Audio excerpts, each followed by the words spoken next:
Hola, buenos días, and bienvenido a Pisac Valle Sagrado, Peru. Welcome, everybody, and it is so beautiful to have so many guardians of Gaia here and so many who are from Peru, in Peru, online today. For what is unfolding through Valle Sagrado at this time is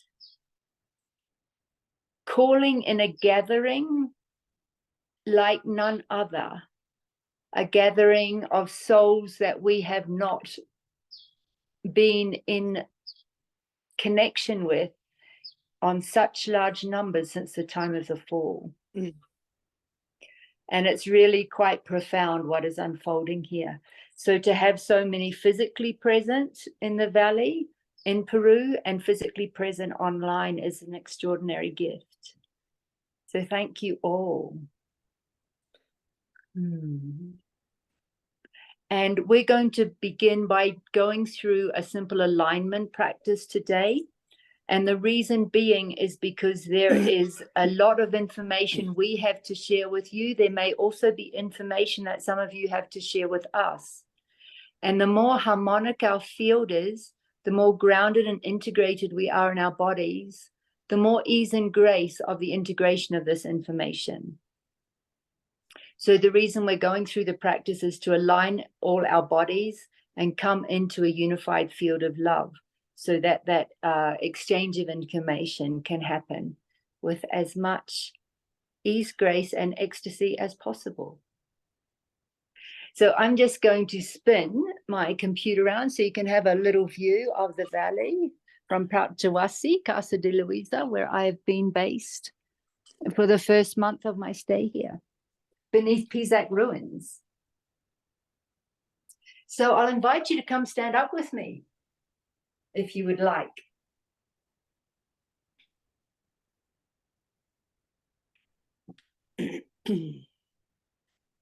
And inviting you to sound, breathe, and move. The more we sound, breathe, and move together, the more harmonic our field becomes. So a few breaths in, open the mouth, relax the jaw, exhale with sound, and give the body a shake.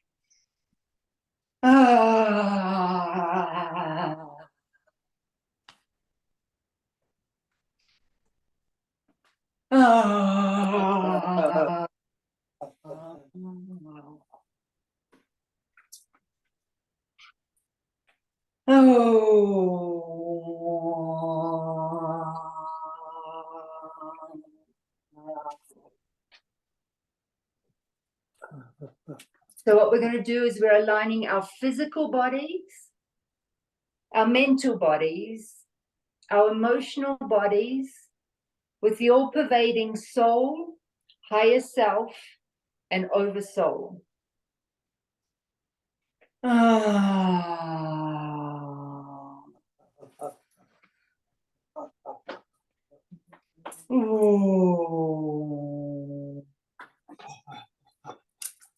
So physical body, mental body, emotional body with all-pervading soul, higher self, and oversoul. From this space, we're thinking a luminous thread deep down from the root to the base, the womb space, through the floor, the soils, the sands, the bedrock, the waters, into the molten core and the heart of Gaia, and into that primordial plasmic ocean of creation. And inhaling the primordial elemental energy of creation in its purity and infinite potential. We're inhaling that up slowly through the root, the base, the womb space, expanding with sound on the exhalation.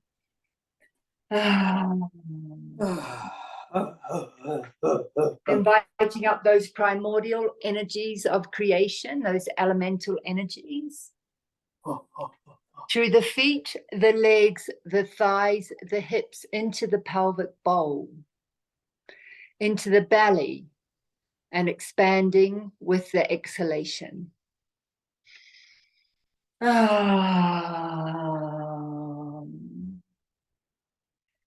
And again, those primordial elemental energies of creation up through the root, the base, the womb space, the belly, into the solar plexus, expanding with sound through the solar plexus. That self-worth, self-love, and self-respect that's anchored through our solar plexus, connected with our lungs.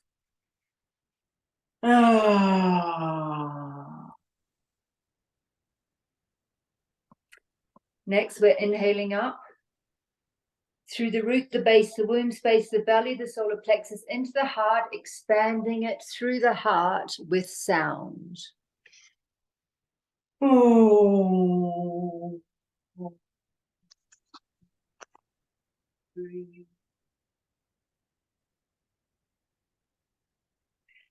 Coming into the field of love and that unconditional love of self, which is the foundation of our very embodiment and evolution.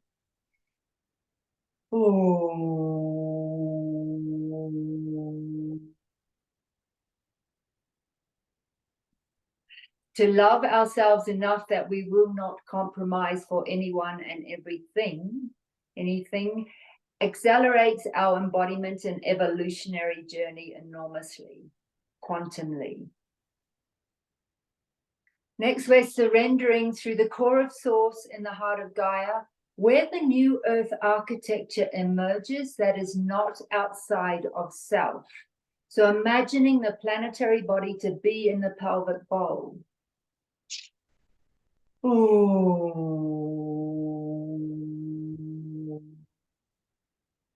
And anchoring into the new earth architecture where we are held, we are supported. This felt of holding space is no longer required when we are held from this space. When we are anchored through the new earth architecture and the core of source in the heart of Gaia, we are held and supported, and everyone we journey with is held and supported from that space.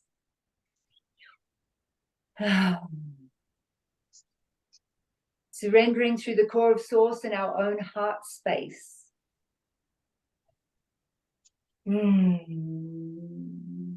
Surrendering through the core of source in the heart of the sun that is not outside of self, imagining the sun to be in our heart as we align and calibrate with our own solar logos, our essential solar selves.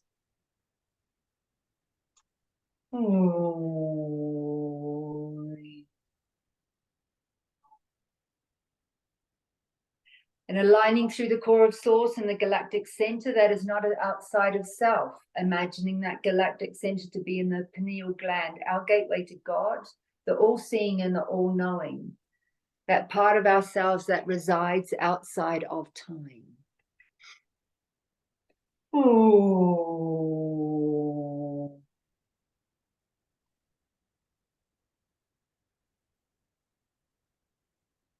And as we come into coherence in our alignment with our own pillar as a pillar of the new earth, inviting you to engage your own sound, song, soul signature to strengthen and fortify your individual unique pillar and harmonize it with all those that are gathering around the planet today and those that have yet to join us.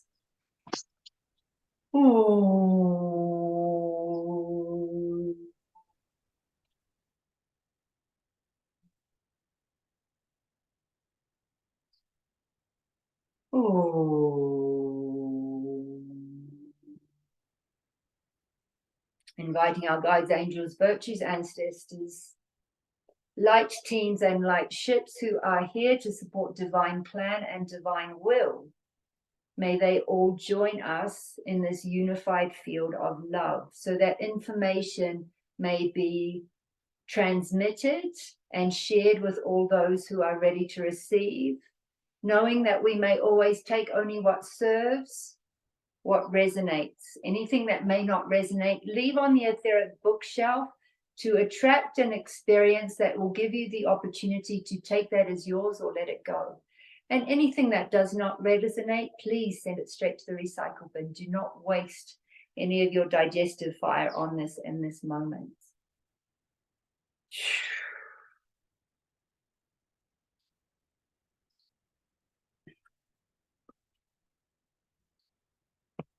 Coming in, getting comfortable. Coming into presence, letting go of everything that unfolded before before this journey together and anything that may unfold after this journey together. And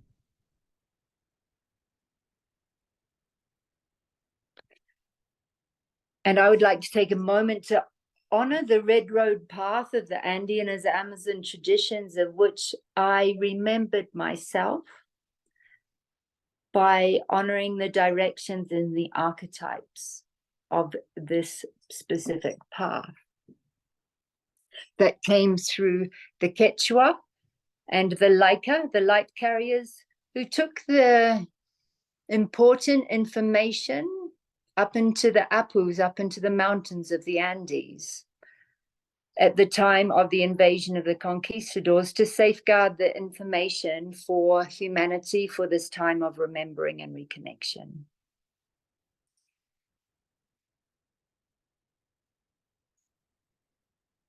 From the winds of the south, we call upon Sachamama, Mother Serpent, soft belly upon the earth. You who teach us to shed our past the way you shed your skin, to move gently, while honoring our physical body, our sensuality, our sexuality, restoring right use of life force. Come wrap your coils of light around our journey today.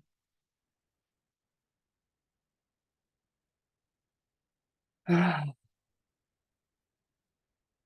the winds of the west, we call upon Otorongo, Mother Sister Dagua. You have seen the coming and going of galaxies, and you who walk that rainbow bridge between the worlds. You who teach us to step beyond the fear of death, welcome death as an ally, to walk the beauty way. As we reconnect to our emotional bodies, honoring our emotions as elemental forces of nature that we may consciously engage with and channel for change at the time on this planet when it most needs it.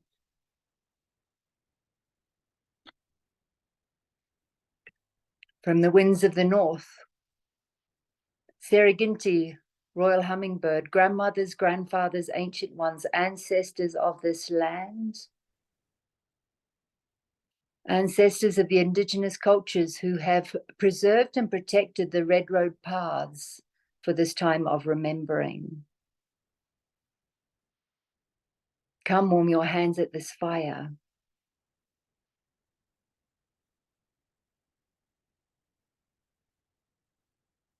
And as with Seraginti, remind us to sip the sweet nectar of this journey called life, to be stillness and motion, to be able to pause and look at the bigger picture and change the way we are walking in the world in order to change the outcome and the reality of which we experience life.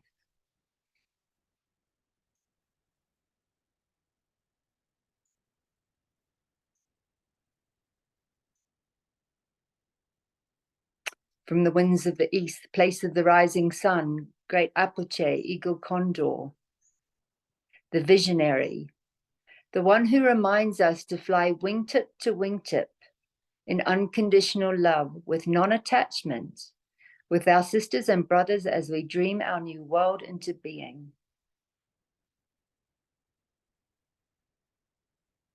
Honoring the prophecy of the eagle and the condor, the meeting of the paths, the intersection, and the opportunity to create unity in diversity.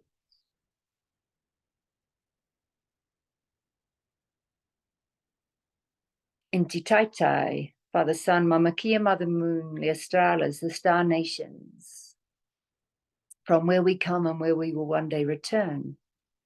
Thank you for your support, for watching over us and walking with us through this chaotic time of change of which our planet and humanity are currently experiencing.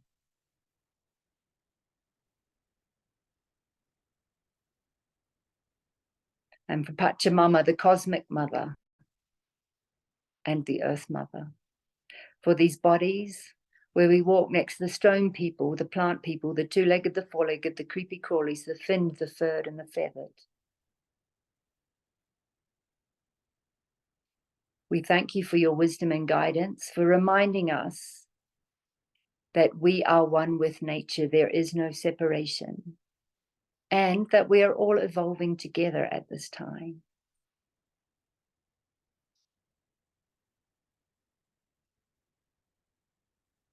Aho. Taking a pause here to honor the place on the planet of where you are walking right now.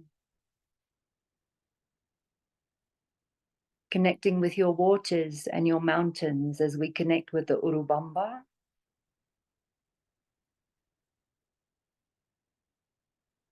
And the Apus, Alsangate, Salkantai, and Limni, Veronica.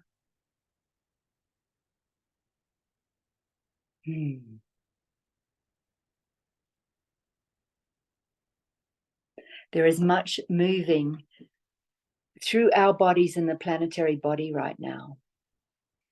And one of the themes of this last month, since we last met, has been very much connected with our emotional bodies and the elemental forces of nature. We as a species, as humanity, have forgotten the importance of the elemental powers, how to respect and how to honor them. And I know, for one, I was brought up in a family where anger was projected. For that reason, I avoided anger. I didn't get angry. And I stayed away from angry people. Where anger is the elemental force of nature, it is the elemental force of fire. So we have a collective conscious that's predominantly walking around with volcanic plugs in their ass, literally plugging the elemental force of fire. And because nobody has role modeled how to consciously channel this elemental force, it is beginning to erupt and open up and be projected at others. And it's really a vital time for us to reclaim that elemental force of nature and learn how to channel this force consciously.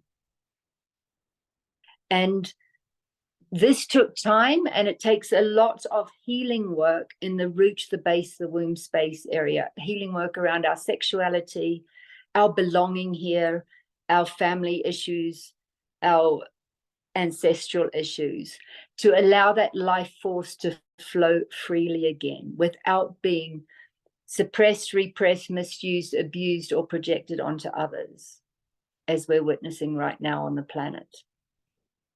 So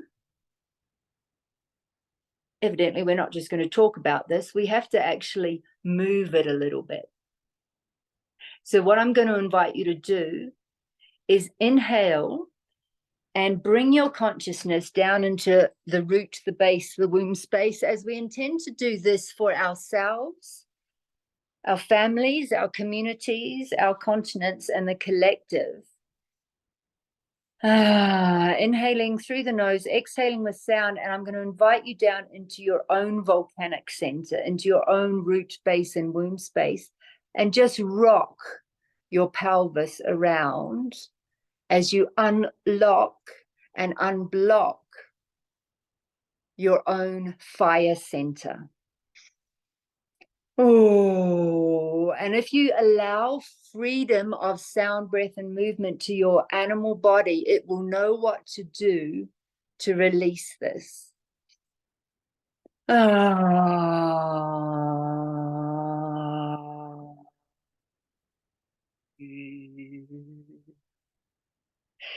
The energy down there is very old. It's very ancient. It's your own ancient wisdom that you can awaken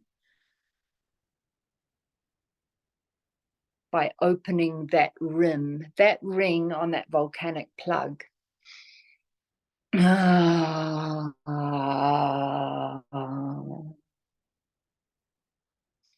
as it loosens up, allow that elemental heat, that force of nature, that elemental force of fire to come up slowly through your body, burning away all that is not true to you, all that is not your essential nature.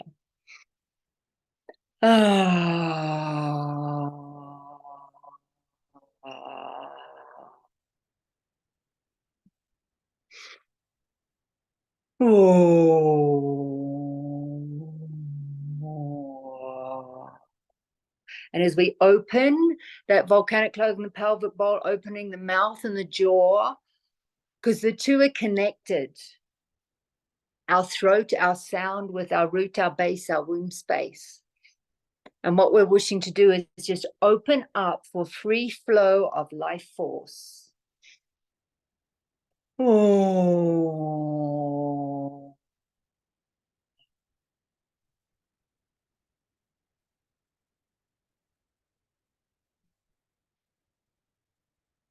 Oh. When we remember how to consciously channel this fire elemental energy up from the root, the base, the womb space, up through the heart, and through our communication embedded with love, it literally, without raising the voice, the frequency will naturally burn all that is not true. Oh.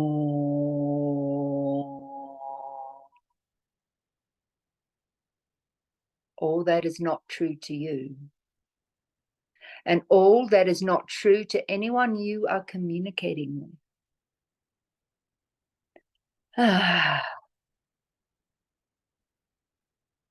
For those that are feeling stuck or blocked, I'm just going to offer you a clearing as we open the portals above and below, repeating after me with your full intention. I command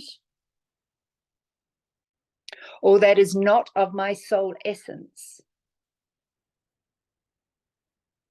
must leave my system now and return to source.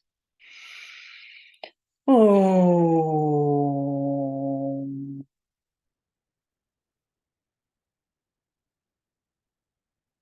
Be reabsorbed into the matrix, reintegrated into the unified field of love.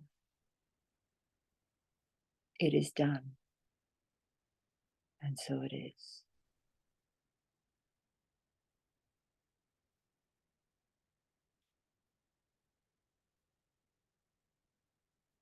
Oh, just taking a pause there, relaxing and coming into your unique individual center and harmonizing again with our unified field.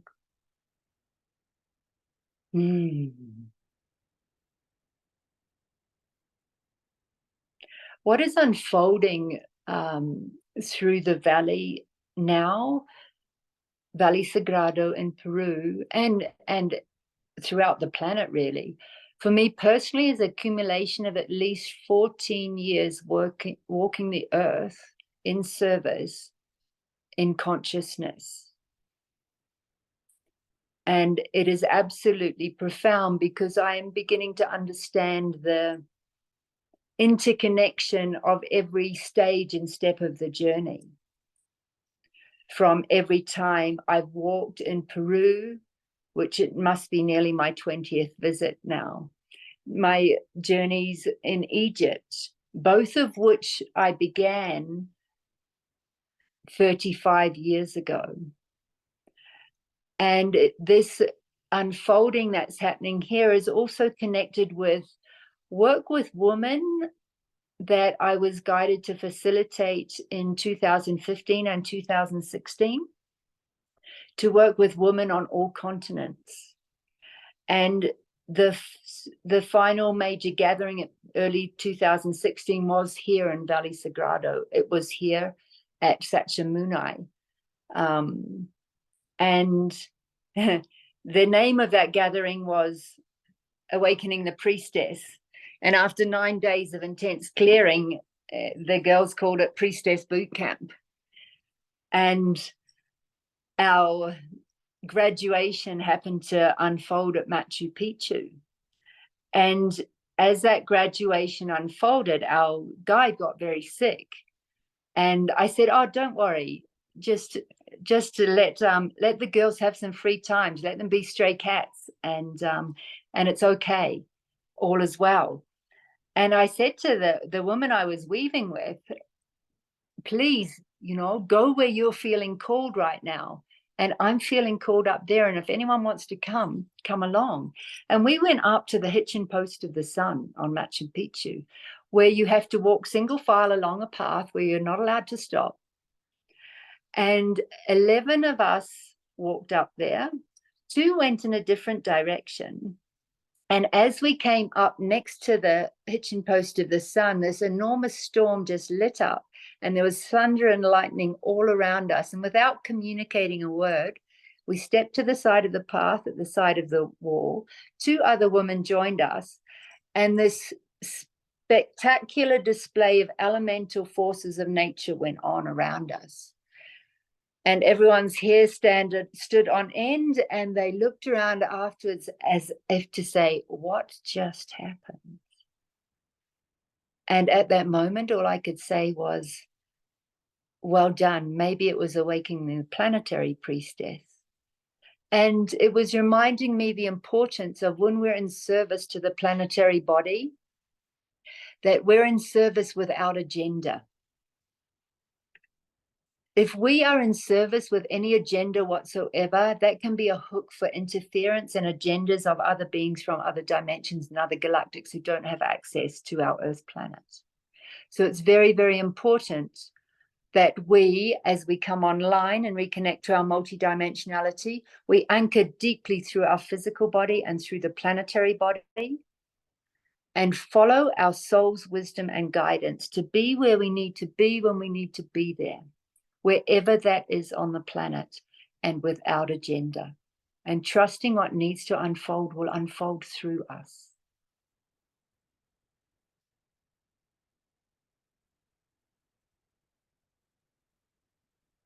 And in that way, that is what has brought us to Valle Sagrado today.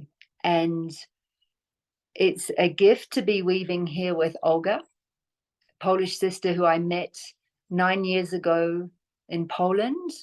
We've walked together in Poland, in Peru, and in Egypt, and we're called to return here together for this walk. And in preparation for this walk, we started connecting once a week virtually from 3 months ago when I was still in Lago Atalan. And we would just show up for tea and be shown what needed to unfold through that unified field at the time, preparing us for what was to unfold here.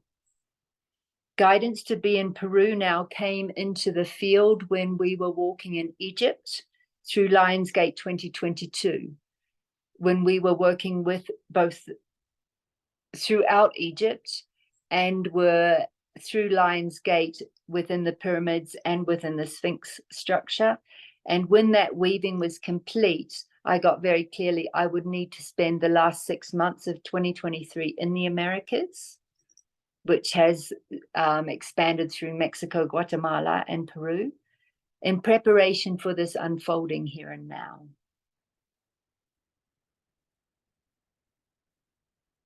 And a sacred journey that will take place from the 10th to the 23rd of December, which coincidentally, there were 12 of us weaving together for the Egyptian journey. 8 were at different points on the planet. The 4 that walked together in Egypt will all be gathering here in Valle Sagrado from the 10th for the walk here. And it's calling in a number of other sisters and brothers who have been in service to Gaia for some time. Some will be walking with us. Some are being stationed in the valley in different places, or in Cusco and surrounds in different places. And some will be weaving with us from different points on the planet. And this is where it's really important that we have enough coherence, connection with our own soul wisdom, and to be able to follow that guidance on where we need to be for this time. And what we wish to share with you here today is what is unfolded through our unified field in the 3 phases of preparation. The 3rd phase, understanding that it's still in action and will take another 7 days to integrate, we've been shown. And our first point of call was Napo Iglesia, where I thank Diane for journeying, they're taking me to introduce me to Napo Iglesia last time I was in the Valley. And when I was weaving with Olga, she's like, do you know where this is? And she had drawn a literal exact picture of Napo Iglesia. It's like, yeah, I do. And it was very clear we had to be there on the 11th of the 11th for our first gathering. Now, the interesting thing that unfolded on the way there was we had to stop at in the valley outside of Urubamba to clear distortions around divine partnership. There's a lot of words and descriptions flying around, from twin souls to twin flames to soulmates. A lot of this was operating in and through a field of distortion. And it's been part of our own learning in this journey, is to master discernment in this dimension and others. And we had to pause on our way to Napo Iglesia to clear that distortion out of the field, personally, collective, and planetary. And it was also, it's very distorted in the field of Neo-Tantra, was also addressed. And I'd spent 5-6 years on my own personal path through the fields of Neo-Tantra. So it was very important to be able to clear that distortion out, because in restoring divine partnership, we must restore a right use of life force. Our sexual energy is our life force energy. In most indigenous cultures, there are not separate descriptions for it. So we are required to restore right use of life force and understand our Kundalini energy, our sexual life force energy, as the evolutionary force of creation that we are able to embody and engage with to support our journey and that of others. And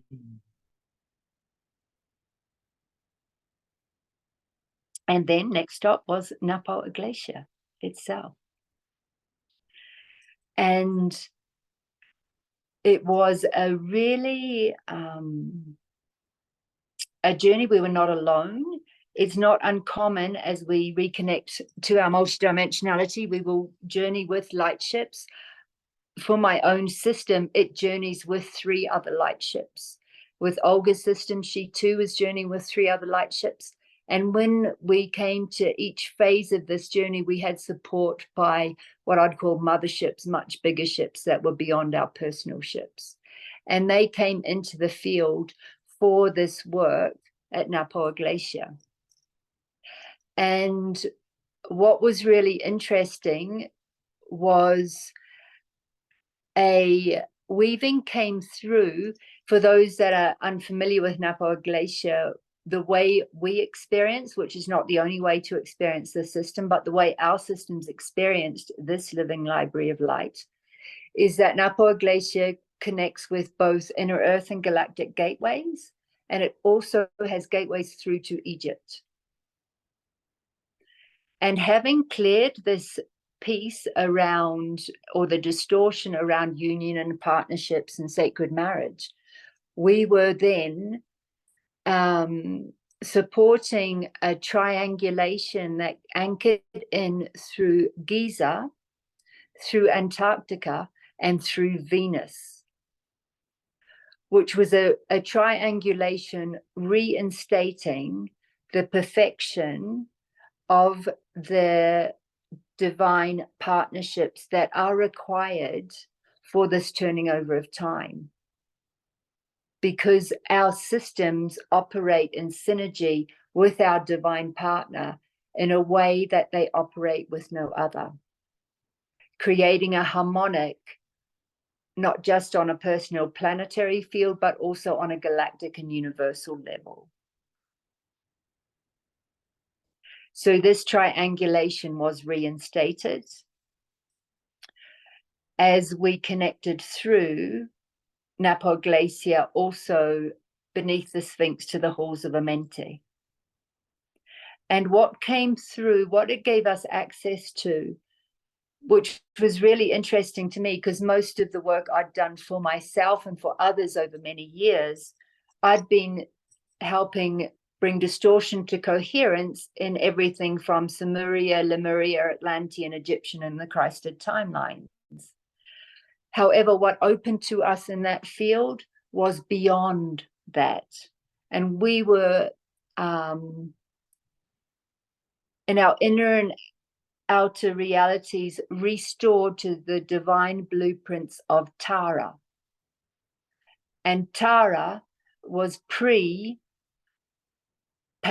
or Pangaea, however you say it, when there was one waterway and one landmass on the planet. So these crystalline codes from Tara were reinstated throughout the planetary system to the core of the planet and through our personal systems, and made available for everyone who is ready to receive that reconnection and recalibration to the divine original blueprints of our planetary system that have access to the infinite potential of source field. And the way we experienced this was literally on a visceral cellular level, the conversion from a carbon-based vehicle that we were born into a crystalline-based vehicle. And it was really quite an extraordinary experience, because although I had communicated and spoken about the conversion of carbon-based to crystalline for many, many years, we were actually experiencing it viscerally as it went on through the field there. And I'm wondering, Olga, is there anything that I have forgotten about phase one that you would like to bring into the field and share with everyone?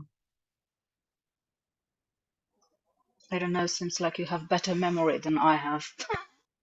But I think that what was also really important was about like hard disks, which it was something I've met for the first time, and it came like in even before Dapa Iglesia, like that we need to retrieve the hard disks, which are from the time of Tara, in order to be doing this work, and it happened before, and like during this work, it was we've been shown that this energetic hard structure, like from the time of Tara, which was not available until now, it is available right now. Like it looked like, I'm a visual person, so I kind of looked kind of like almost like the tracks from, from the space full of like hard disks available for everyone who's ready for those.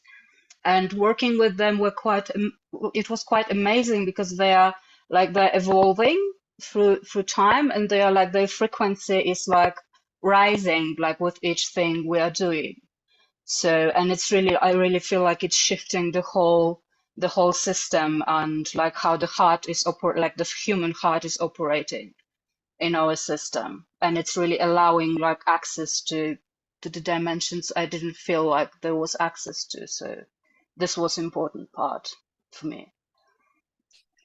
Thank you for that reminder. Yeah, and knowing that the heart disks are different than the solar disks that we're activating within Lago Atlan and within Lago Titicaca and started spinning together.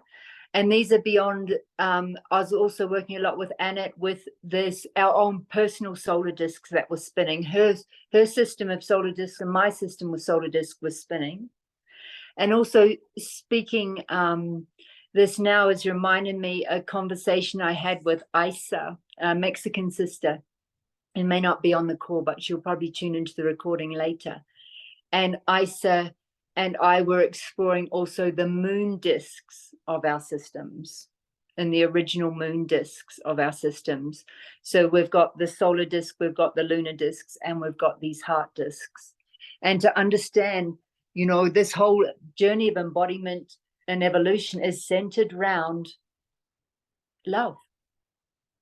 It's the frequency of the heart and our ability to live within the unified field of love. So yeah, that's phase 1.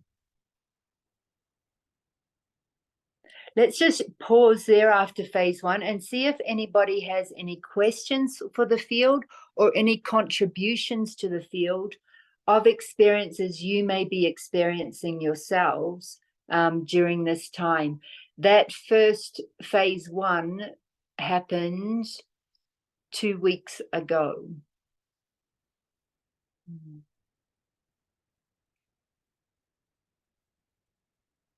Leanne, I'll just share. You know, we were talking about in this phase 1, the getting connected to the energetic fire and allowing emotions to move through us. And I've certainly been experiencing a lot more of the emotions moving and flowing, including anger.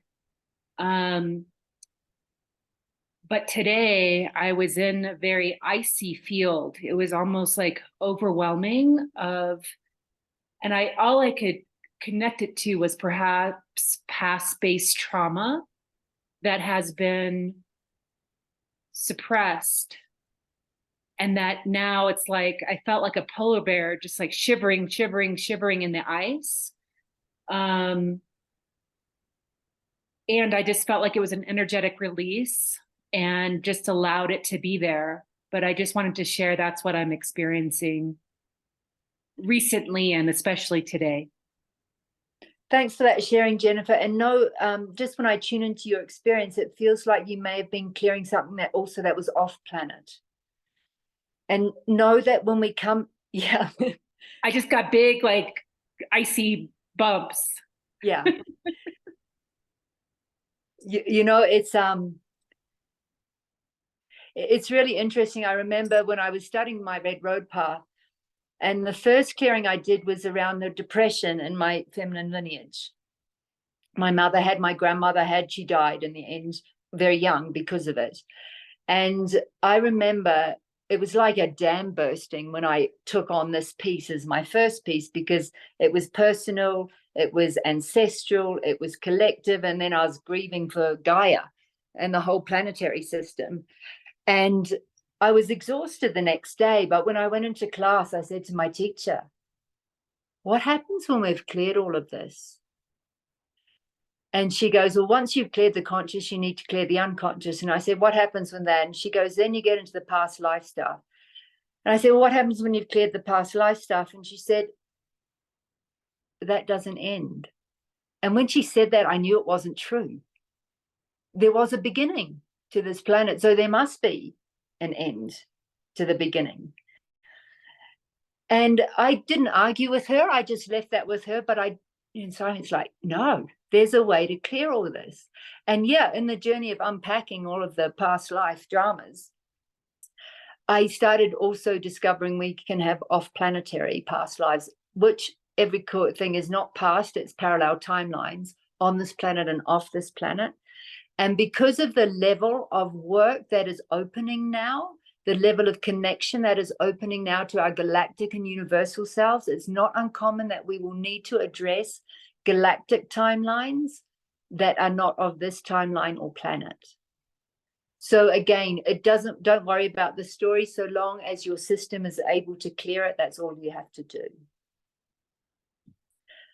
And so thank you for sharing. Thank you for bringing that in. And also it reminded me another piece that I wish to share today, and that the whole idea and concept of timelines has also dissolved in the reality that I'm currently experiencing. And it's really interesting to be able to now be fully present here. It's not that other timelines don't exist, but when we can stabilize in the frequency of the embodiment of now into connection with our multidimensionality, now is what we experience. And anything else dissolves really quickly. And not so long ago, there used to be choice in timelines, but now it's all happening now. And I've noticed, especially in the last few months, that I'm seeing through time into our ancient future now, whether it's personally or collectively or sitting in the group field. The veils are very thin.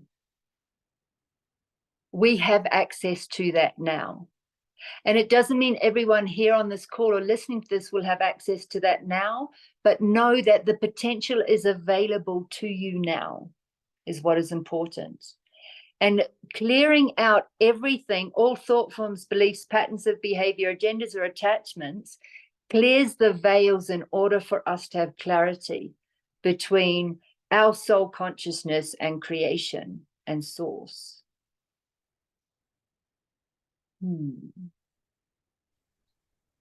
Hi.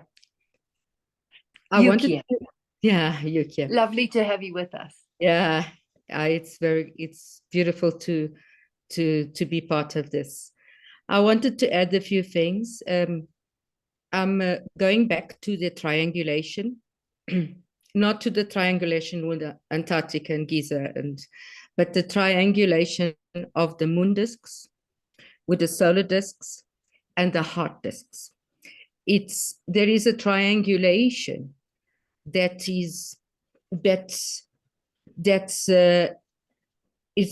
it's part of the original blueprint, which then consolidates into what we call the triunity within, and that's a space of the ancient Tara, the original Earth, one of the original Earth templates, because there's been others before, but it's now available, and it's available to us. It has been available to us very shortly, like we're talking a month and a half, it has been unlocked. I'm talking planetary, obviously, and also within the core of ourselves, we're going to be seeing more of that silent space of triunity, where yes, there is only the now that is, we are moving through the now. We are very conscious of all the timelines that are dissolving and breaking around us. We are also very conscious of the mirrors, of the mirrors and the facets of the mirrors that are breaking down. You can see it as like a movie clip, all the time, but it does not, you're not thrown off balance because you are in the center of that. So there is a geometry, a biogeometry in that configuration, of the fusing of the moon and the solar disks into the hot disk, It's all related to the mother, the father, and the child also. It's a very ancient, very, very ancient, which is the core of the blueprint, one of the cores. So that's been felt it's been unlocked. You can say it. It's been unlocked. So it's one of my favorite sacred sites. So it's beautiful that you were located there at that time. Thank you for that sharing and reflecting, and it's important, because we're the microcosm of the macrocosm, and our potential is infinite. Mm-hmm. And that is what is available to us now. And if we wish to attain it, we can unpack ourselves, clear space in which for it to come back online, which is our natural and organic origins without distortion. So that's beautiful. Yeah, thank you very much for sharing.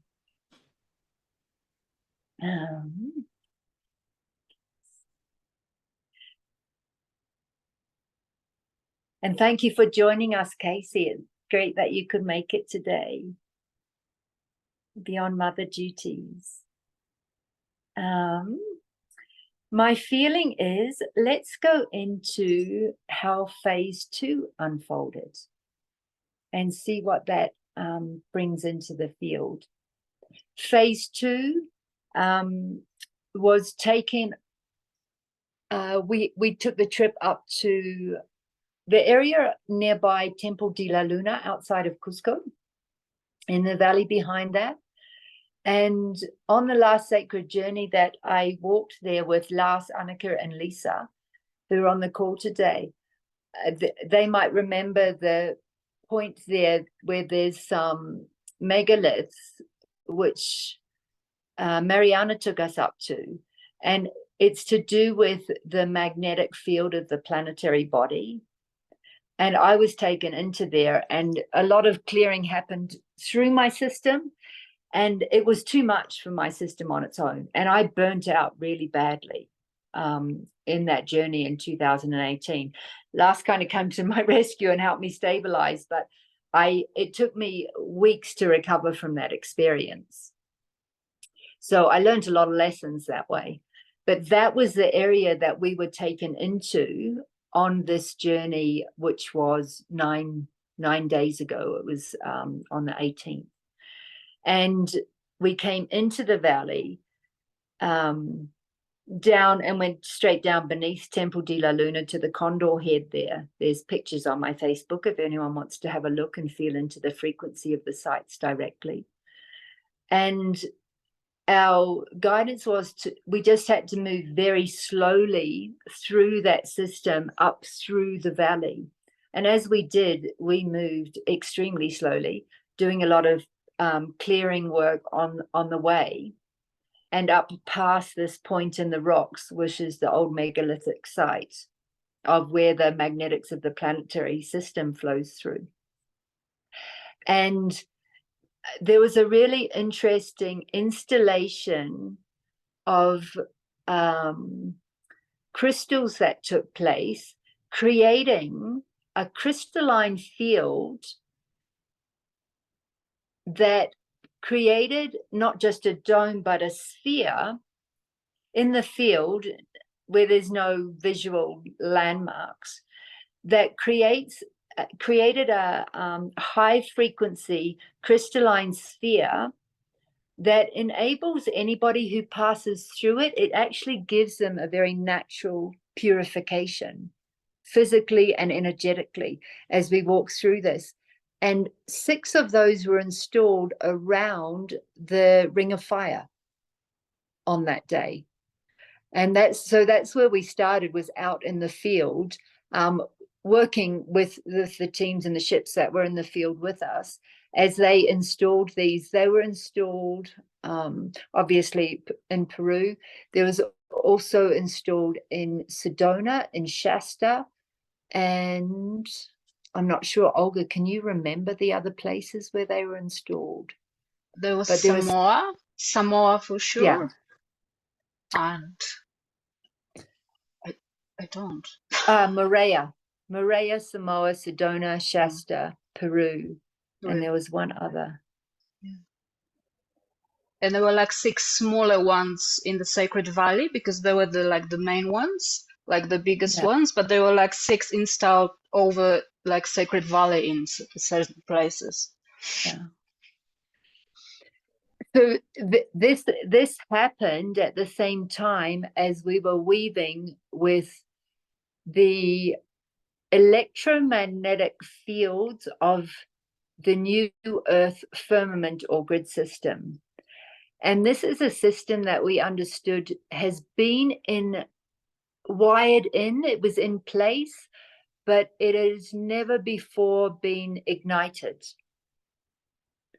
And this day and this walk that we walked through that area up around Temple de la Luna and Monkey Temple, and then later down into Cusco, it was as though, if you imagine it on the 3D plane, you're doing a little tester with your red and black points to test the frequency of how strong the battery is.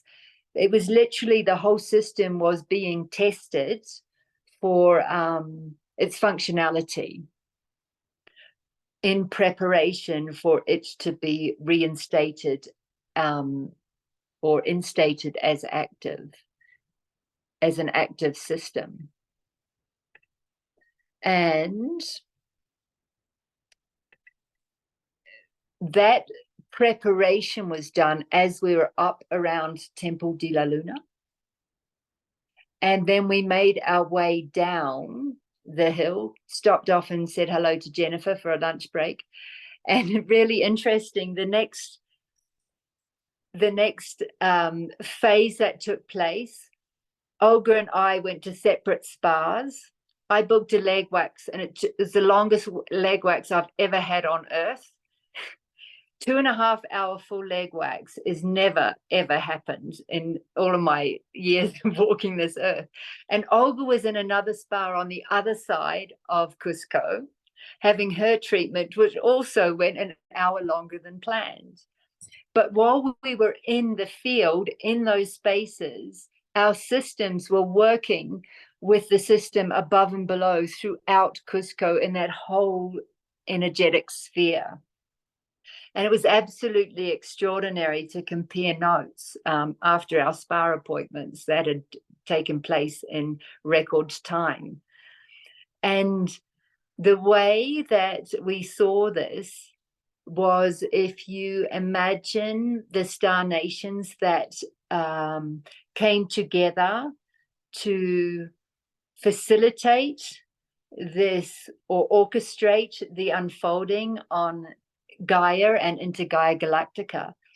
Beneath that, beneath Cusco lies crystalline computer systems for each independent star nation and how they unify and come together as well. And all of this was going on beneath the city and surrounds while we were there, and we were just witnessing this in the unfolding. And maybe Olga would like to add more of what unfolded there that day before it got ignited in the most incredible thunder and lightning storm. Yeah. Well, just like what was really like beautiful, because like the way we see it is that like this new Earth grid we are talking about, that it hasn't been awakened yet, but we experienced it that it's actually what was left after Tara. That's like the original blueprint from Tara after Tara destruction. Like somehow we don't know how, but it was placed here in the Valle as already like the grid system to be awakened when it will be time for that. And apparently this is the time for that. But it's really beautiful because it's really like the whole system going through the valley, under the Urubamba River and in the mountains. Like there is like energetic structure. And what was happening that day was like, it was very precise, like information that it's like awakening of the system, but not activating of the system yet. It's just like awakening, like, you know, making it like coming back live or coming back or awakening basically. And the vision which came even before we went to Cusco, that it will happen through like huge energetic electromagnetic blast from cosmos and from second harmonic universe, which was also very present in our work, that everything, all the codes which are coming and everything which is coming, they are actually coming from second harmonic universe. And what we were creating, like walking through the valley and around the temples, were kind of like the vortex, preparing the space for this blast. And like we almost felt, not almost, we felt like we are creating together with the starships, like the how you call it, like the device, actually, like we together with the starships were device or the vortex for this to be able to happen. And when we're leaving, like we wasn't sure if it happened or it haven't happened, because nothing significant, like, you know, like a lot of significant things happened, but not something you could consider a blast, electromagnetic blast. But then when we were lying in those spas, and I could really feel like our fields are like working really crazy. It was not like the relaxed spa at all. It was just like full-on job. And then I think the biggest storm I've ever seen or heard in my life started to circle around the Cusco. It was not outside of the Cusco, because we checked later. It was just like swirling, like in this vortex which has been created, like really physical electromagnetic blasts were happening, but to this scale, it was just like, even people like in Cusco were saying that it's not very normal what is happening. So it was really, really interesting to observe, and it's really potent and really touching, knowing like what is happening, that really like something which has been put here like eons ago, or I don't know like the actual timeline, like when was that, but that this energetic blueprint ready to create like the new structure for the new Earth right now, it's been just like activated, and it was just beautiful. So I don't know if there is anything we need to add to this. Thank you, Olga. Is there anything else anybody would like to contribute to the field, or any questions anybody has to the field while we're in circle? Yeah, I just want to say briefly that, yeah, I am living up by the Temple of the Moon. And when we met on that day and that afternoon, I thought of you all, because I have never seen lightning like that. It was really, you know, it seemed to me that it was actually either right on or right behind the Temple of the Moon. These huge lightning bolts were coming down from the sky. And like Olga was saying, and I was actually worried about people. I saw a couple kind of crouched on the Temple of the Moon, and I'm like, oh gosh. But I've since heard people say in Cusco, they've never seen a storm like that. So I just wanted to say aho to that. I witnessed the storm and your energetic workings. So thank you. Thank you, Jennifer. Is there anyone else that would like to contribute before we go into phase 3? Leanne, they were showing me, the guides were showing me that those crystal structures you guys were talking about along the Ring of Fire, you guys mentioned like 6. They were showing me that they were 12 total, right, in completion, and that they will be activated when the structure that you guys are creating at different times. And I'm not sure if you'll be called to like travel to those places to create the activations, or maybe just all of us that are connected. It feels like there needs to be somebody in physicality to kind of hold that space. But you'll know the timing of it. And the Octarians were showing me like the mainframe kind of computer grid that you guys were working on, and how they were related to the different starships that were kind of floating above you guys. Like each one had a connection to each one of those computer mainframes, which was really beautiful. Yes. That's beautiful. Thank you. Yeah, when we on phase 2, when they activated 6, they told us the other 6 would activate this Saturday just gone. When we did that, we weren't, I think we were so busy what was going on this field that we weren't. So thank you for bringing in that the other 6 have been activated on the Pacific Ring of Fire. And it feels very significant to do with the earth movements, the tectonic plates movements that we're expecting in 2024. Yeah. And it feels like they will be activated externally. They've literally just been put in placement. Thank you. I just want to pop in and say thank you so very much for everything you're talking about. I feel it in my whole system here.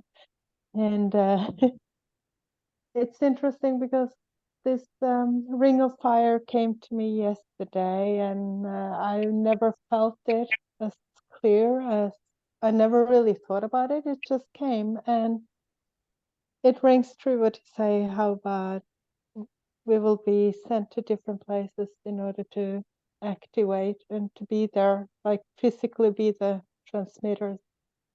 I'm very happy to be here with you all and to hear it, hear what you're saying and to feel it. So thank you. Thank you for joining us, Ada. Hi, Veronica here. I just, as you were talking, it brought up this recent happening. I'm here in Norway, not far from Oslo, with this crystalline mountain that I'm very fond of, right on the opposite side of the valley that I live in. And earlier this autumn, we had a huge flooding, which doesn't ever happen on the east coast of Norway. So it's definitely a big change to the environment. And it took a lot, like nature literally took a lot with it. Buildings, camping sites, everything came down and it passed through here where I lived. And as you were talking, there's this story of all these small, tiny, what are they called? They're not rivers, but they're tiny little streams that run down the mountain, or it's not a mountain, it's more like a large hill.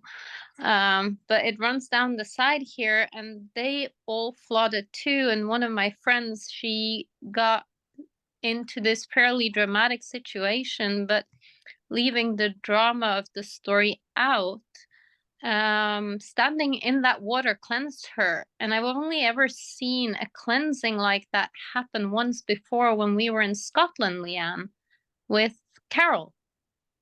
It was that kind of cleansing that you could physically see on the body the next day, that literally had dropped off, I don't know what weight, but a lot of weight was just gone. And so, yeah, I don't know why it came up, but it came up as you were talking, so I thought to share it. It's a very fascinating time.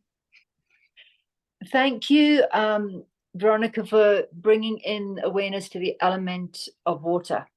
We went deeply into fire. We only touched on the surface of the water, yet we are 70-80% water is our planetary body, and the waters have such an important role to play in our planet right now, of all sorts of things, from distribution of information, be that from inner earth or the cosmos, through harmonizing our own energy fields and bodies, supporting that that transformation from carbon base to crystalline base.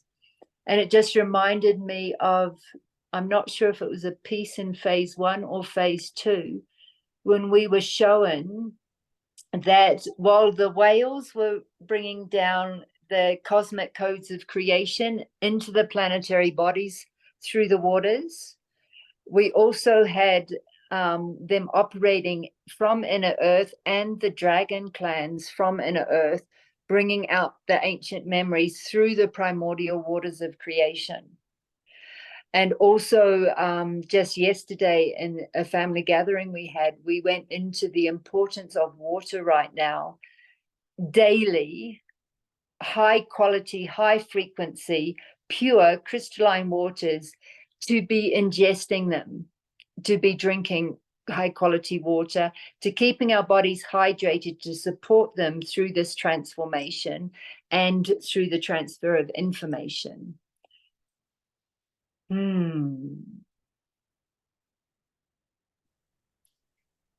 just wanted to add it's something that's coming through now. So and it is for the ignition.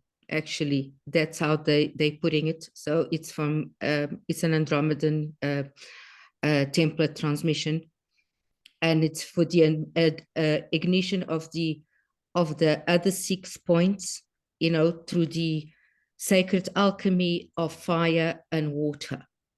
So the 6 points, the 6 conduits will be allocated as is going to be revealed to you. All right, in different spaces, different places, but then you have the elemental energy in the cycle of alchemy, because they will just be there will be anchor points of those energies working with the intergalactic ships. So you're probably going to have Arcturians, which are part of the system, but the Andromedan umbrella is activating the ignition, the external ignition. That's then going to be exponentially amplified throughout the globe. So as those 12 points ignite, so the activation took place, but then there's the ignition, and it's through the alchemy of water and fire, and that all the grid workers, you know, your group that did the original work carried the codes, the passcodes and keys to actually activate the dormant grid that was already in place for this time, because time is an illusion. So this was prepared for this time. And so the allocation of the other 6 will be equally those that carry the codes and the keys of the alchemy of fire and water. So they connect with the interplanetary, they call it interplanetary ships that will be ready for to progress this this beautiful ignition that will transform the waters of our planet, and also the 5 points of our planet. So that's beautiful. Thank you for that contribution, Ukia. It's lovely. It reminded me of another piece that came through in phase 1. You know, we had to go on a major mind expansion journey into what's been unfolding here, because when I was given the name for the PERU journey as galactic convergence months ago, year ago, it was also where to support the next wave of incoming galactics. That was all the information I was given at the time.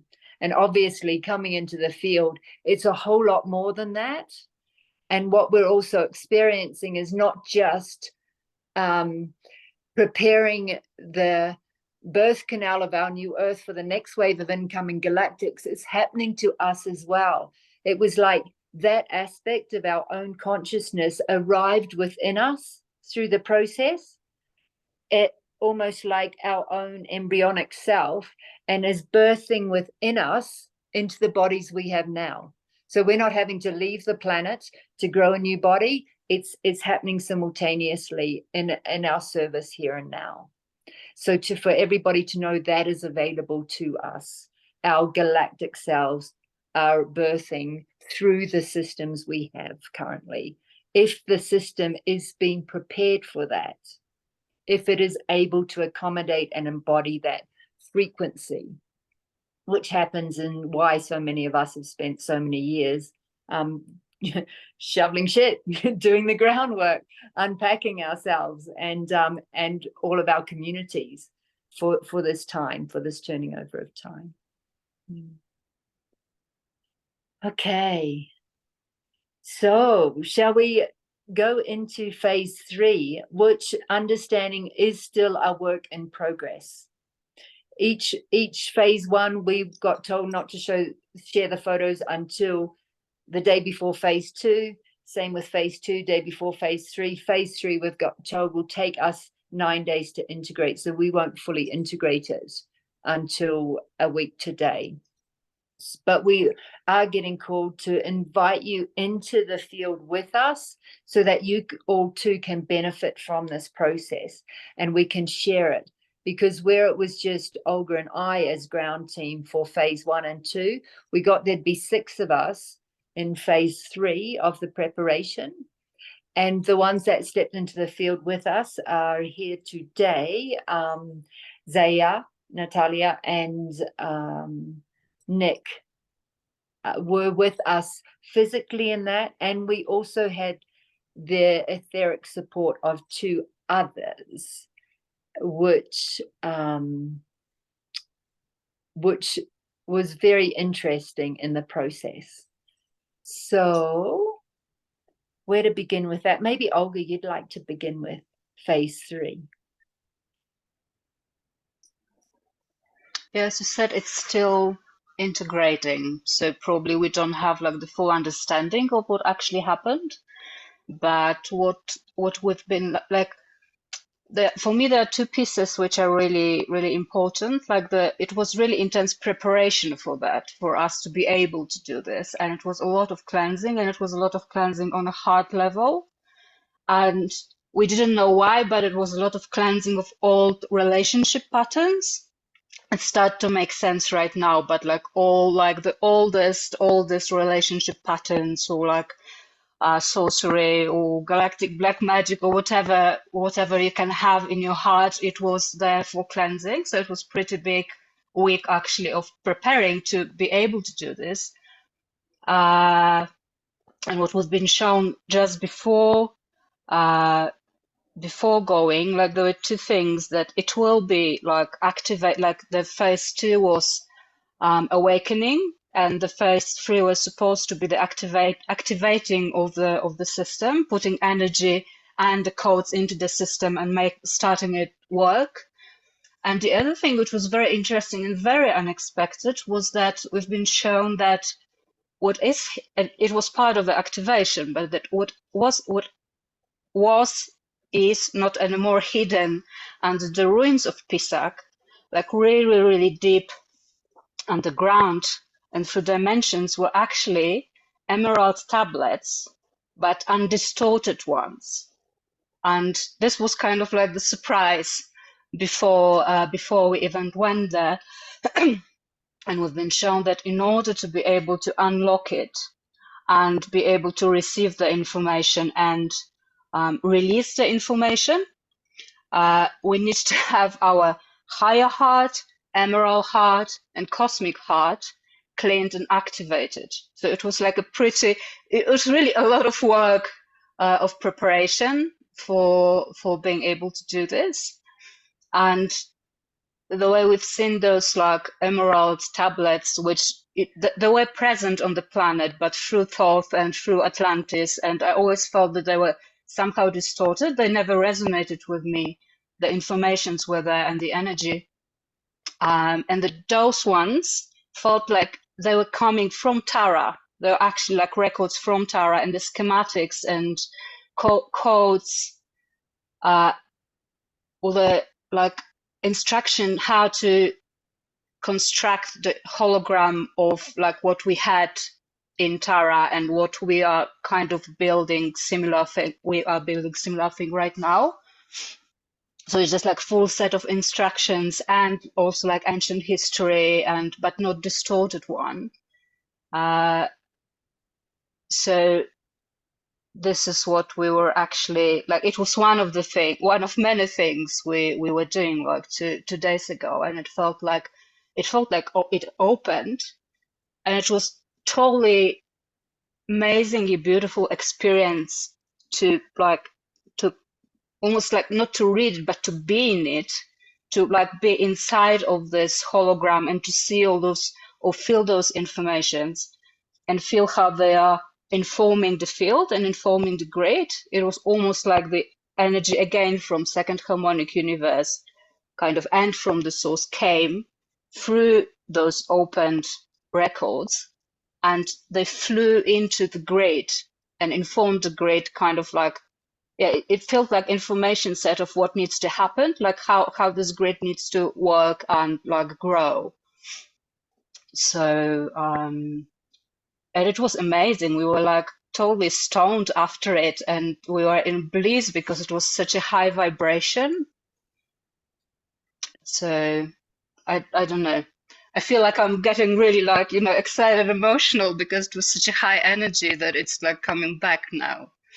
So I don't know what you would like to add to that.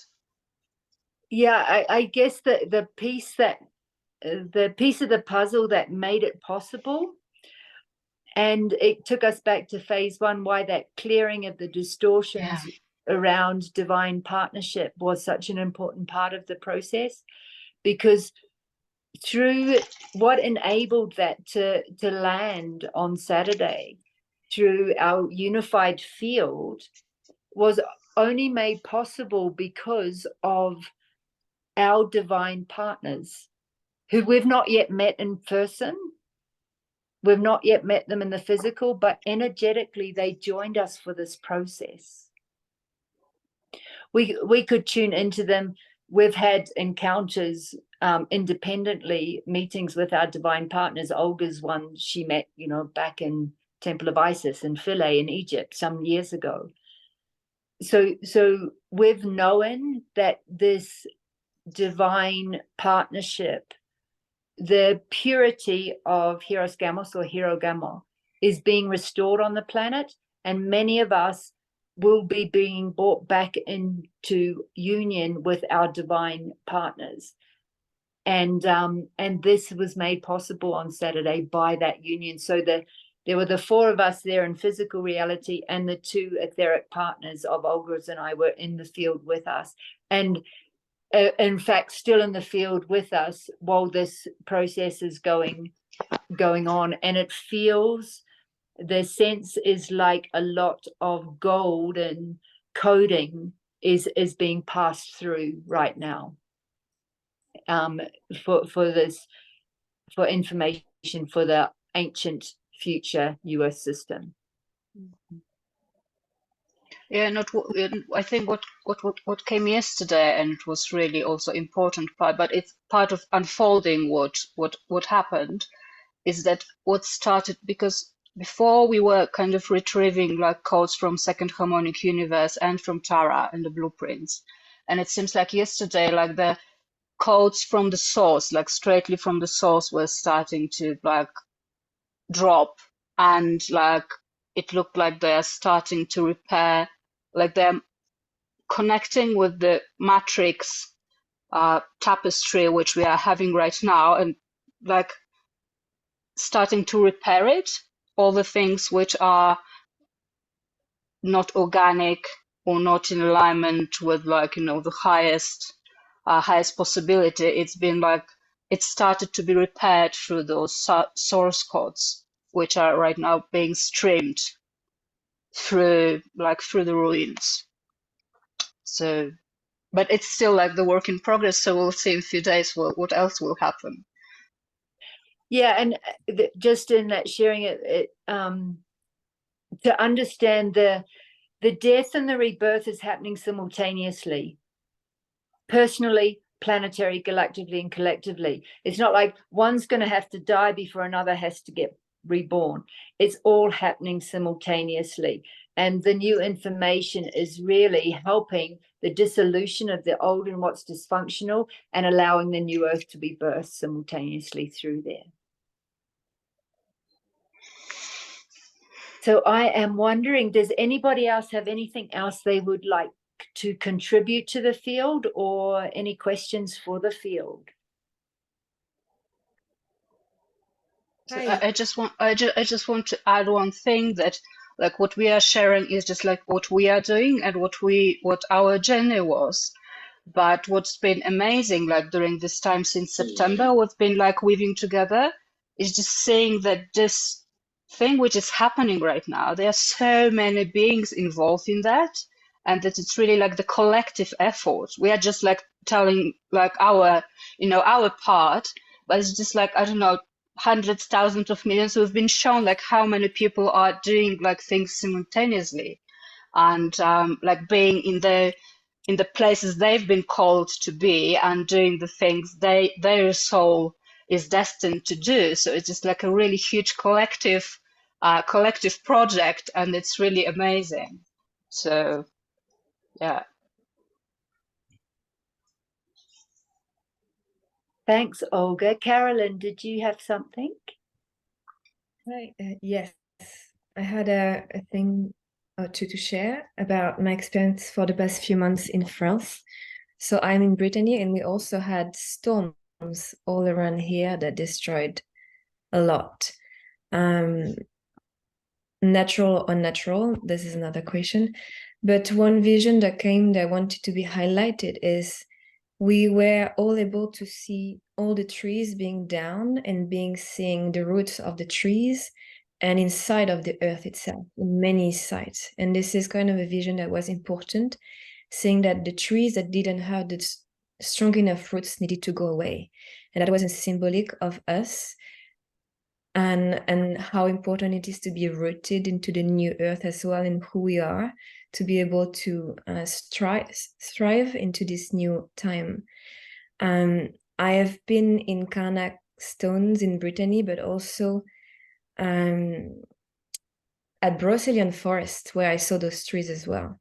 So there was some significant energy move here, alongside with working with portals with light magic and dark magic. The balance between the dark and the light was really present over here in my own experience. Also clearing a lot in regards to the bloodline and the integration of our ancestry that lies in the earthly bodies, but that also opened up a whole new game with the galactic remembrance into my being. So I've managed to reconnect with many other lives in the galaxy, let's say like that, galactis. And what happened there was to show how soul can be involved in different lifetimes, to have a mission through different lifetimes, not just one, basically. We are not necessarily assigned to a mission for a lifetime, but it can be through multiple lifetimes, and they are all intertwined. And so the importance to reconnect with our wholeness of self outside of this incarnation is really important, apparently, right now.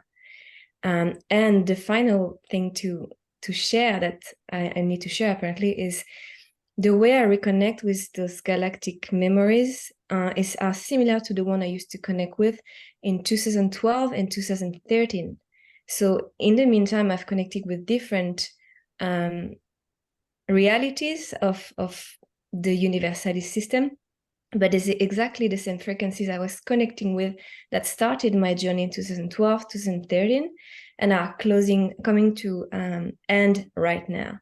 So there's like apparently a full circle that came on, and we are entering a whole new experience of self right now. So thank you. Yeah, thank you, Caroline. And yeah, very, very much so. It's been also a similar time for me, that 14-year to 7-year cycles, whatever. There is a completion happening and a beginning happening simultaneously. It's like this chapter of life is completing and a new one is going to be birthed. So thank you very much for your contribution. So I just wanted to add that, I've been doing, I've been a grid worker for many, many years. Yeah. So and my assignment, so the assignment changes as we go along. It's the call, and you move with the call. I don't have to preach to the converted here. So as being to work, so we are reactivating the original pure template from the Emerald Order. So my work has been very much in the Valley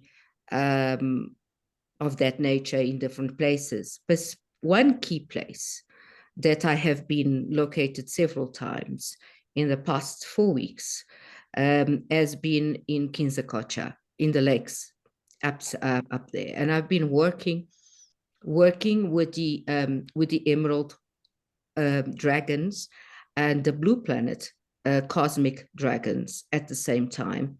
And we've been activating the emerald fluid of the pure heart of the planet and our own pure arts, to into a I can explain, into a configuration, okay, into a where it, so there is a fusion of the cosmic, the inner core of each one of us, and the inner core of the earth, the three in a configuration which is an emerald star.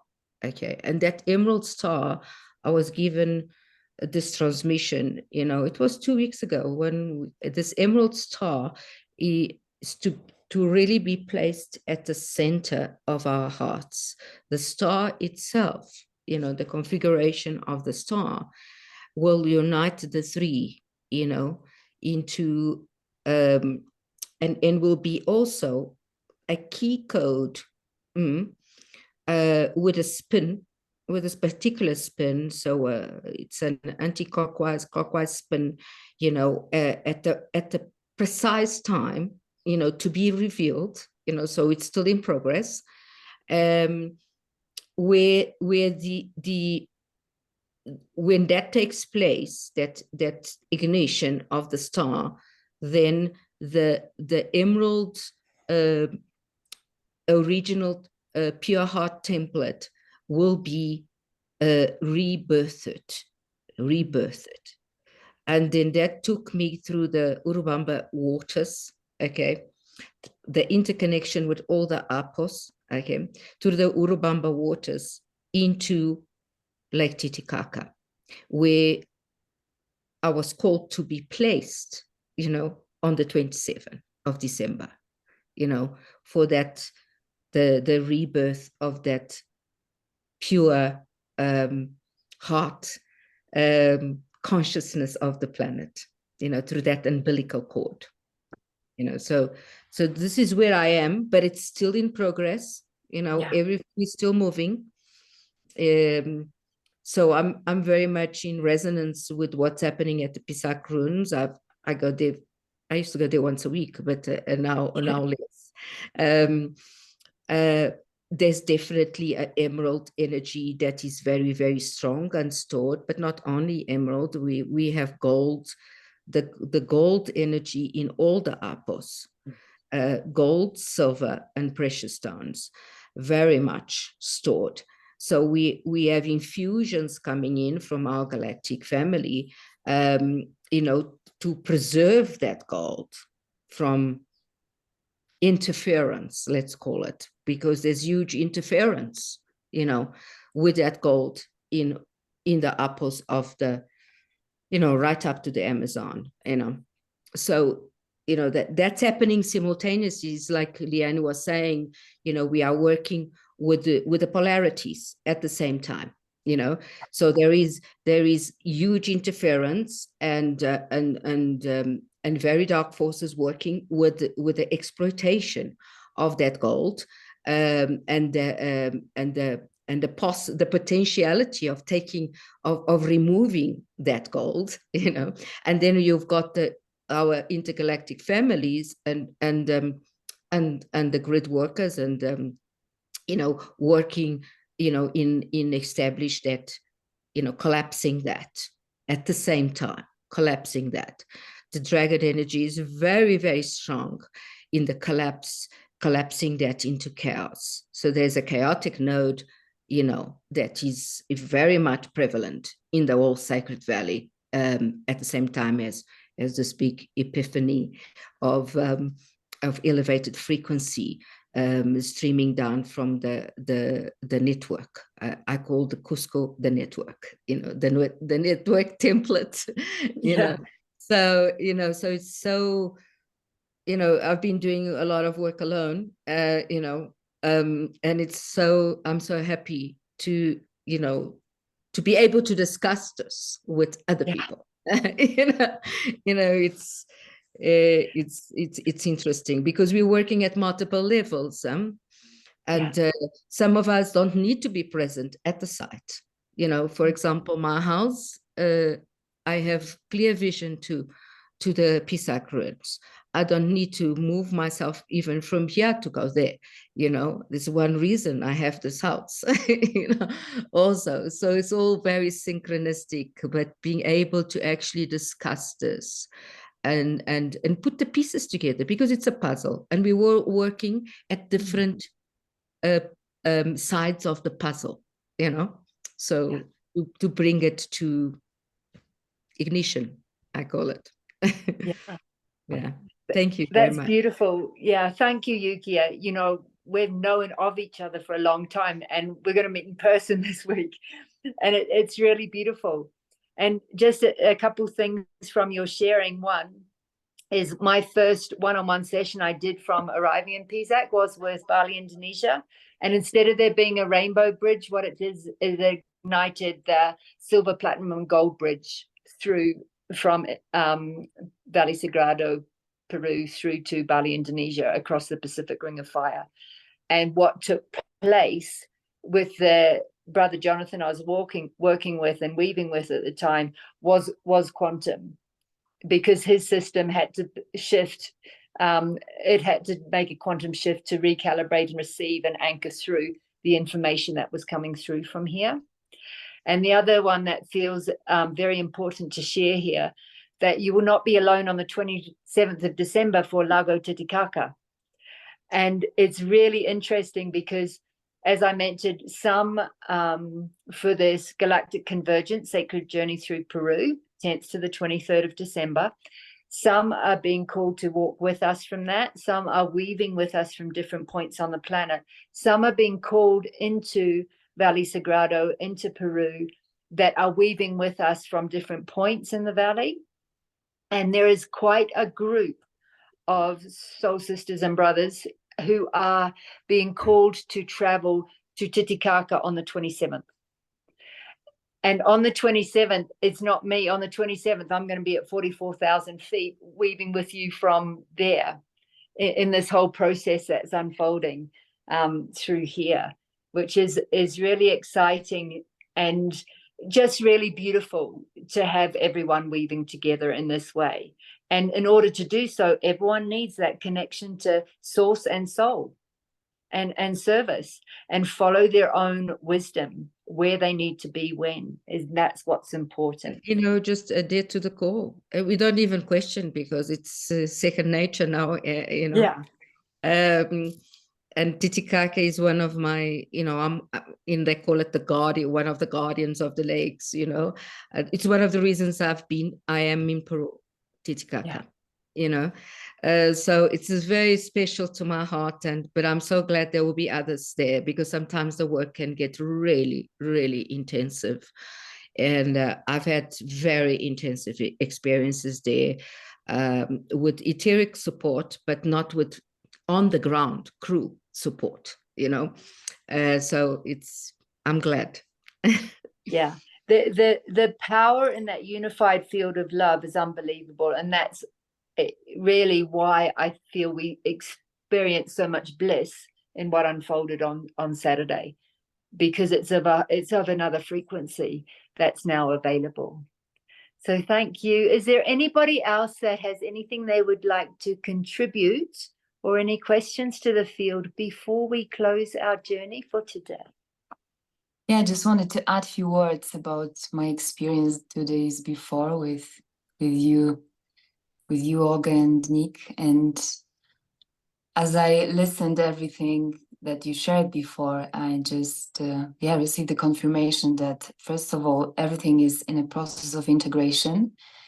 But there's from my experience, it was what we did 2 days ago. It was like opening some kind of a library, and at the same time clearing the library, which was connected also with the two sides. The one side is collapsing the closed systems within us, but also collective. And opening ourselves for us to receive, to be in a receivership more, which is also the divine partnership is connected to that, obviously. But I saw yesterday I had like a kind of like a vision or insight that it's like a web. So what we unpacked as our physical presence 2 days ago was like a web connected to different places in the world. And it made sense for me because I was in Egypt a few weeks ago and I needed to take something from there, like a library or package, and then repack it here. And I feel like many people from, monads and oversouls, like they are working at the same time. So we are in this together. And this is like, for me, the experience that I had 2 days ago was really heart opening. And I believe that it's not just, my heart opening, but it was like revelation of the field that we are creating this new earth and new paradigm for human beings and for humanity. Like we are doing this together. So yeah, I'm really blessed and humbled to be here in Peru and to experience this magic, and at the same time trying to stay grounded as much as possible. So thank you for the magic. Thank you guys for being here. Thank you, Natalia. It's lovely to be weaving with you.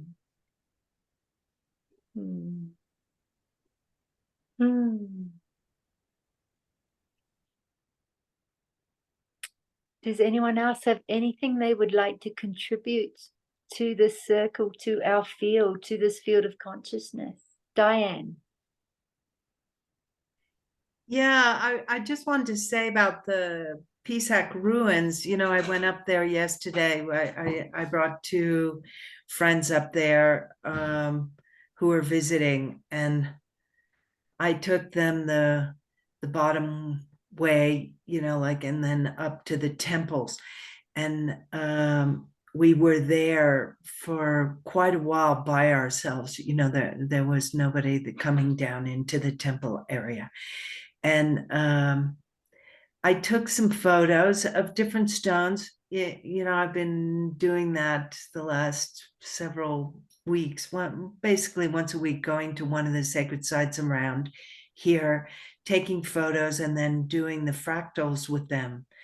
And 2 of the fractals that I did when I got home yesterday kind of blew my mind. One, which was an intersection of the entrance of the Pachamama temple there,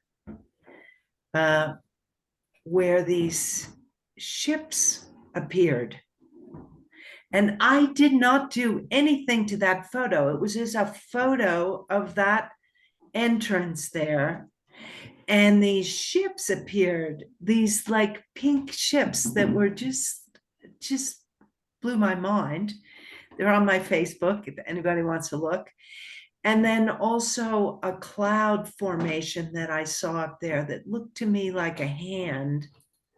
And I took a photo of that and did some fractals with that. And there were so many beings up there in the sky, just above the site. So it was lovely. It's of course also my place. The reason I live here, the reason I built Posse Luz here is really from the energy of that site, which is just above us. And yeah, I'm glad to hear there's new stuff happening up there and down here, of course, with all of you. So thank you.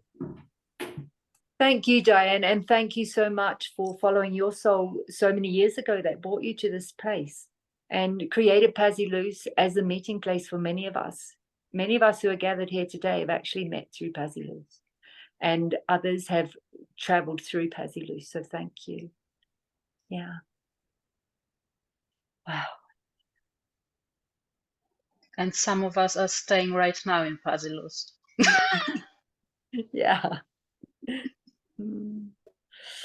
Okay, let's just feel in now. Is there anything else? Bringing our journey today to closure.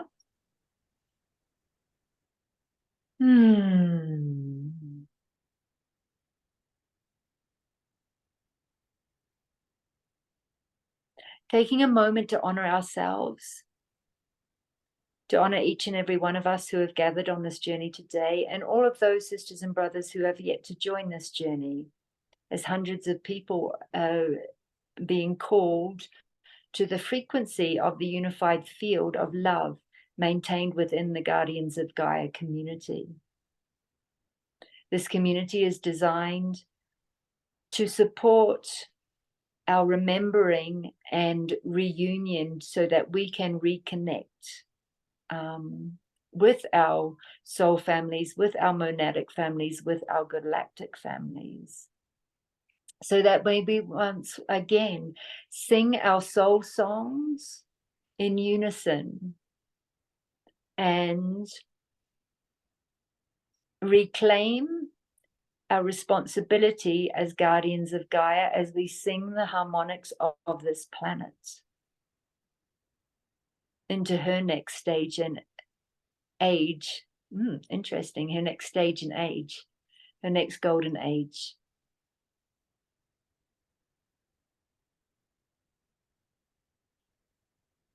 Knowing that we are beings of unlimited potential, an environment of infinite possibility, that we are responsible for the reality we are creating. And it is our birthright to reclaim our role as creators in this primordial pot of creation. As we restore right relationship within ourselves, with each other, between humanity, our planet, and all species.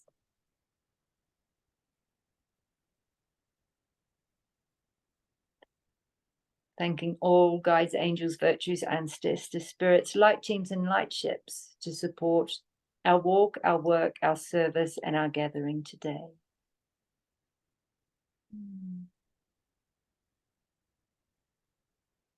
And maybe to close our circle, let's all sound together with Om 3 times. Inhaling, exhaling with Om.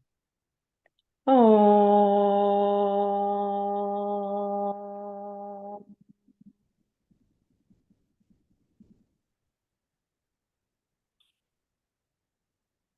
No.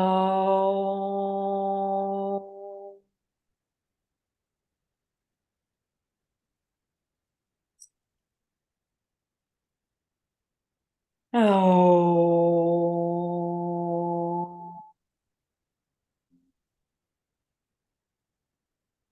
Maybe all return fully intact onto the earth plane, into our bodies, into our bubbles, into this here and now, taking good care of our physical and energetic bodies as we rest and integrate all that has been shared today.